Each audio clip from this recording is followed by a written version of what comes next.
Hello friends, అందరూ బాగున్నారా? మేము కూడా చాలా బాగున్నామండి.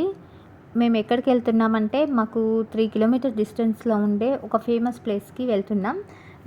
ఈ వీడియో లాస్ట్ వరకు చూడండి, చాలా ఇంట్రెస్టింగ్గా ఉంటుంది. ఇప్పుడైతే మేము అక్కడికి వచ్చేసాం, రీచ్ అయిపోయాం. ఇక్కడ వరకే వెహికల్ వెళ్తుంది, ఇక్కడ నుండి కాలినడకనే వెళ్ళాలి. మద్యం కానీ మాంసం కానీ తీసుకెళ్ళొద్దు అండ్ తినొద్దు కూడా. చూడండి నేచర్ ఎంత బాగుందో, గ్రీనిష్గా ఉంది కదా. ప్రతి వర్షాకాలం అంటే శ్రావణ మాసంలో ఖచ్చితంగా మేము ఈ ప్లేస్ని విజిట్ చేస్తాం. మాకు దగ్గరలోనే ఉంటుంది, కాకపోతే మేము రెగ్యులర్గా ఇక్కడికి అంతకుముందు వాకింగ్కి వచ్చేవాళ్ళం. 3 కిలోమీటర్ డిస్టెన్స్ కాబట్టి తర్వాత మేము ట్రెడ్మిల్ తీసుకోన్నాక వాకింగ్కి రావడం మానేస్తాం. ఇది మా రామగుండం చెరువు. ఈ గుట్ట చూస్తుంటే మీకు తెలిసిన వాళ్ళకి ఆల్రెడీ ఒక ఐడియా వచ్చే ఉంటుంది ఈ ప్లేస్ ఏంటి అనేది. నేను ఇంకా ముందు చూపిస్తాను ఈ ప్లేస్ ఏంటి అనేది. ఈ ప్లేస్ చాలా ఫేమస్ అండి, హిస్టారికల్గా కానీ డివోషనల్గా కానీ చాలా ఫేమస్ అయిన ప్లేస్ ఇది. యాక్చువల్గా చెప్పాలంటే మా ఊరికి రామగుండం అనే పేరు ఎందుకు వచ్చిందంటే ఈ ప్లేస్ వల్లనే వచ్చింది. ఇంతకీ ప్లేస్ ఏంటంటే ఈ ప్లేసే రాముని గుండాలు. అంతకుముందు ఇక్కడ ఈ మంటపంలోనే అన్ని యాగాలు యజ్ఞాలు జరిగాయంట ఈ మండపంలో. ఇది రాముని గుండాలు చూసారు కదా.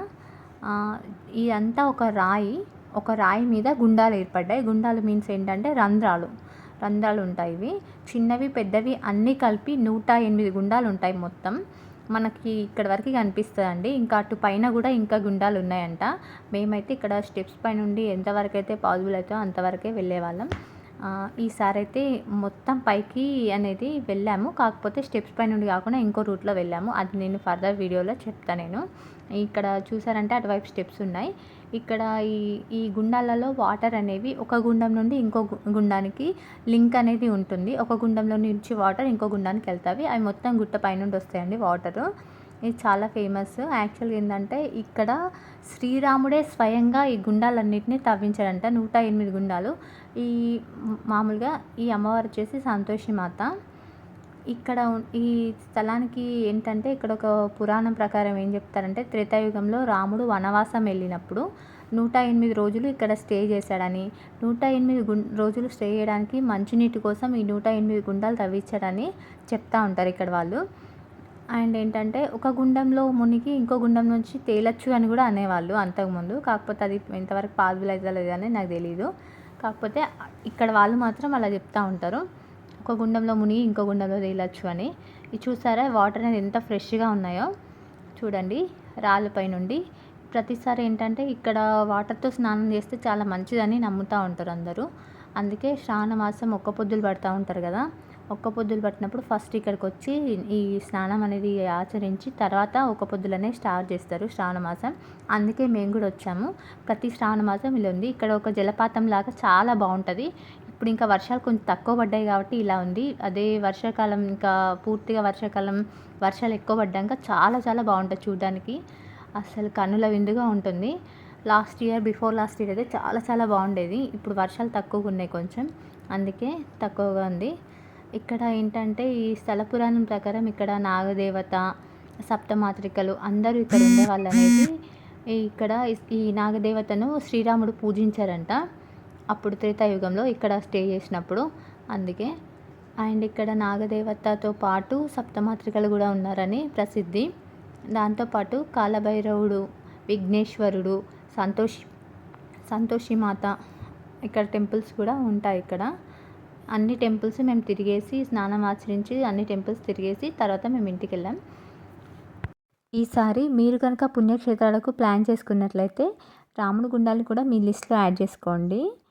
ఇక్కడ శ్రీరాముడు వనవాసం చేసేటప్పుడు సంచరించాడని, నివసించాడని ఎన్నో ఆధారాలు ఉన్నాయి. అందుకే ఖచ్చితంగా ఈసారి విజిట్ చేయండి రాముని గుండాల్ని. ఈ ప్లేస్కి ట్రైన్ రూట్లో అయితే రావాలనుకుంటే రామగుండం రైల్వే స్టేషన్లో దిగి ఆటో వాళ్ళకి అడ్రస్ చెప్తే తీసుకొస్తారు. అదే బస్ రూట్లో రావాలనుకుంటే గుదర్కన్ బస్ స్టాండ్లో దిగి ఆటో వాళ్ళకి చెప్తే ఖచ్చితంగా తీసుకొస్తారు. బస్ స్టాండ్ నుండి ఒక 7 కిలోమీటర్స్ అలా వస్తుంది. రైల్వే స్టేషన్ నుండి ఇంకా దగ్గరే వస్తుంది ఈ ప్లేస్. ఖచ్చితంగా విజిట్ చేయండి. ఇది మనకు డివోషనల్గానే కాదు, మన హిస్టరీ ప్రకారం చూసుకున్నప్పటికీ ఇది చాలా ఫేమస్ ప్లేస్. మేము వచ్చేసి ఇక్కడ సంతోషి మాతకి పూజ చేస్తున్నాం. తర్వాత మిగతా టెంపుల్స్ని కూడా దర్శించుకున్నాం. నెక్స్ట్ చూసారా, ఈ టెంపుల్స్ అన్నీ కూడా గుట్ట పైన ఉన్నాయి. ఇంకా అటువైపు ఈ రాముడి గుండాలన్నీ ఈ గుట్టకి ఇలా కిందికి వస్తే ఈ టెంపుల్స్ అన్నిటిని కూడా గుట్ట పైన కట్టారు వన్ బై వన్. ఇవన్నీ కూడా స్వయంగా వెలిసినవే. ఈ టెంపుల్స్ అన్ని స్వయంగా వెలిసినవి. తర్వాత వీళ్ళు కట్టారు. ఇదే మన రాముని గుడి. ఇక్కడ రాముడి పాదాలు, ఎందుకంటే సీతా సమేతంగా శ్రీరాముడు నివసించాడు, సందర్శించాడు, ఇదంతా సంచరించాడు అనడానికి ఈ పాదాలు అనేవి ఆధారాలు అన్నట్టు. ఇవి శ్రీరాముని పాదాలు, ఇది రాముని గుడి. ఇక్కడే ఇది అప్పటి నుండి కూడా ఉంది. త్రేతాయుగం అప్పటి నుంచి కూడా ఈ టెంపుల్ అనేది ఇలా బండ కింద ఉంది. తర్వాత చిన్న టెంపుల్ లాగా కట్టారన్నట్టు. చూసారా ఎంత బాగుంది చూడడానికి ప్లేస్, గుట్ట పైనుండి చూస్తే కనుక ఇదంతా. ఇంకా వర్షం కనుక వస్తే ఈ ప్లేస్ అనేది చాలా బాగుంటుంది. వాటర్ ఫాల్స్ ఇలాగ ఇట్లా పడతా ఉంటాయి వాటర్ అనేవి. చాలా చాలా బాగుంటుంది చూడ్డానికి. ఇదంతా రాయి. కొంచెం నడిచేటప్పుడు మాత్రం చాలా జాగ్రత్తగా నడవాలి పిల్లలతో పాటు నడిచేవాళ్ళు. ఇంకా ఈ వాటర్ వచ్చేసి చాలా బాగుంటాయి, ఫ్రెష్గా ఉంటాయి కూడా. ఈ విగ్రహం రాళ్ళపైన చెక్కబడి ఉంటాయి. ఇక్కడ ఈ శ్రీరామ పాదక్షేత్రం నందు విశ్వామిత్రుడు, గౌతముడు, మహామునేశ్వరుడు, నారాయణుడు, విఘ్నేశ్వరుడు ఇలా అనేక మంది ఋషులు, మునులు తపస్సు చేశారు. ఇక్కడ శ్రీరాముడు స్వయంగా ప్రతిష్ఠించిన శివలింగం కూడా ఉంది చూడడానికి. చాలా చాలా పవర్ఫుల్ శివలింగం. అండ్ ఈసారి కనుక మీరు వచ్చినట్టయితే ఖచ్చితంగా దర్శించుకోండి ఆ శివలింగాన్ని. శ్రీరాముడే స్వయంగా ప్రతిష్ఠాపించాడంట ఇక్కడ శివలింగాన్ని. అండ్ శ్రీరాముడు ఇక్కడ నాగదేవతల్ని, నందీశ్వరుని, సప్తమాతృకల్ని కూడా పూజించాడంట ఇక్కడ ఉన్నప్పుడు.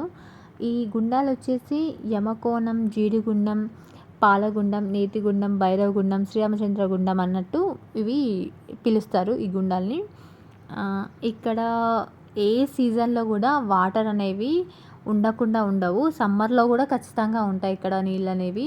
ఒక గుండం నుండి ఇంకొక గుండంలోకి వాటర్ అనేవి ఇలా ఫ్లో ద్వారా వెళ్ళి ఆ గుండం నుండి మళ్ళీ ఆ గుండం నుండి ఆ నీళ్ళు అనేవి ఇంకో గుండంలోకి, ఇలా ఒక గుండం నుండి ఇంకో గుండంకి వాటర్ అనేవి ప్రవహిస్తూ చివరిగా రామగుండం చెరువు అనేది ఉంటుంది నిండి.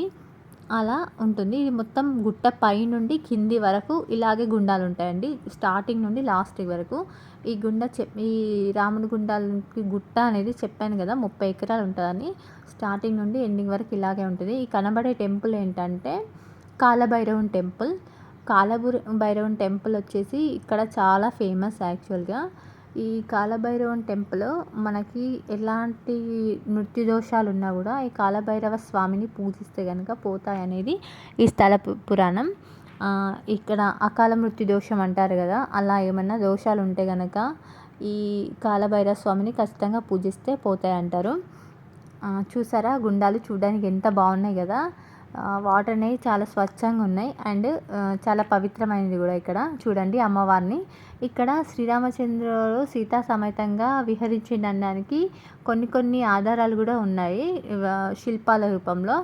చూడండి ఇక్కడ అమ్మవారి విగ్రహం పక్కనే వేరే విగ్రహాలు కూడా ఉన్నాయి. కాలభైరవుడు విగ్రహానికి మెడలో పురలదండ ఉంది, చేతిలో డమరుకం, త్రిశూలం, చేతిలో రక్తపు చిప్ప ఉంది. చూడ్డానికి చాలా బాగుంది విగ్రహం. ఇక్కడ మేము దర్శనం చేసుకున్నాం. నెక్స్ట్ వచ్చేసి మేము నాగదేవతను దర్శించుకోవడానికనే వచ్చినాం. నాగదేవత దగ్గర పూజలు కూడా చేసుకున్నాం. ఇక్కడికి వచ్చిన వాళ్ళు ప్రతి ఒక్కరూ నాగదేవతను ఖచ్చితంగా దర్శించుకుంటారు. ఎందుకంటే సర్పదోషాలు ఏమన్నా ఉంటే పోతాయని వాళ్ళ నమ్మకం. మేము కూడా అలాగే నాగదేవతను దర్శించుకోవడానికని వచ్చి నాగదేవతను కూడా దర్శించుకున్నాం. ఈ టెంపుల్స్ అన్నీ కూడా ఒకే దగ్గర ఒకే గుట్ట మీద ఉంటాయి. మనం వేరు ప్లేస్లో ఏముండవు. ఈ గుట్ట ఈ ప్లేస్ అంతా 30 acres ఉంటుందని చెప్పాను కదా. దానికి ఇంకా పైన కూడా టెంపుల్ ఉంది ఒకటి.